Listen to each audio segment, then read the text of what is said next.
po sinasahod niyo? 22. Magkano po yung sinasahod niyo po? 10K. Magkano po yung sinasahod niyo? 12 bang isang buwan namin. Magkano yung sahod? 10K quincenas?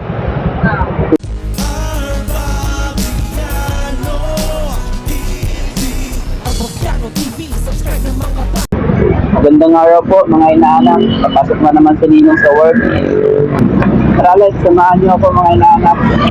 Ay po ma'am, good morning po. Hindi ko kayo makabala ma'am. Ano po yung pinagkakabalaan niyo po ma'am? Nagtatrabaho? Nagtatrabaho po. Ano po yung trabaho niyo po?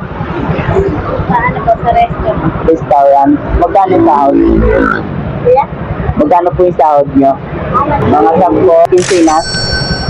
Ilan na po yung anak niyo po? Tatlo. Tatlo po. Kasya naman po sa 20K. Ano po pangalan niyo po? Alma. Alma. Sige po ma'am. Okay lang upload natin. Sige po. Appointment po. Shoutout po. Good morning po. Hindi ko kayo mabala. Ito yung trabaho mo sa ngayon or part-time lang? Sweeper po. Sweeper po. Magkano po yung sinasahod niyo? Ali ano po, 12 bang isang buwan namin. Gada Quincenas, katapos sa 6,000. Sa 12K sa isang buwan, kakasya naman. Pwede po. Ito talagang kulang kasi may estudyante po. Ilan yung anak niyo? Ako po anak ko, pero dalawa na lang po yung estudyante ko. Dalawa estudyante. Ano pangalan niyo po, te? Rosario po, te. Rosario, apo, naka-vlog po tayo na kayo sa, okay lang, upload natin po. Thank you po, Ate Mark po. Apo, Ay, thank you po, ingat po. thank you po, Shoutout ingat po sa inyo. po. God bless po. Apo, thank you po. Bilang tagalinis dito sa Mandaluyong, sumasahod po sila ng 12K per month. Mukhang hindi busy si ate. Good morning po. Pwede po magtanong, ano po pinagkakabalaan niyo ngayon? Wala kayong trabaho? Ano ba naman? Ano trabaho niyo? Saan po?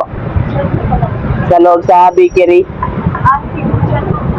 Okay lang po, naka-vlog po ako. Magkano po yung sinasahod niyo po? 10K sa loob ng sa isang buwan. Saan po sa bahay? May day off kayo nun. Ilang araw yung day off nyo? Isa lang. Okay. May anak na kayo? Ilan? Tatlo. Sa 10K, nagkakasya naman po. Nagkakasya naman po yung 10K. Isa nagkakapos. Ganon. Pangalan niyo po, te? Apo, thank you po, te, ha. Salamat po, na-interview ko kayo, ha. Thank you po. Boss, pwede magtanong, boss. Pwede ko kayo mabala, boss. May tanong lang ako bilang. May tanong lang po ako. Ano po pinagkakabalaan nyo ngayon? Nagtatrabaho na po kayo? Ayaw. Nag-vlog po ako. Okay lang, kunti lang. Minutes lang po. Ano po trabaho nyo po? Call center. Call center. Ilang oras po yun, ma'am? 8 hours to. Magkano po yung sahod nyo po? Sahod. 22. Per month? Ano, per month?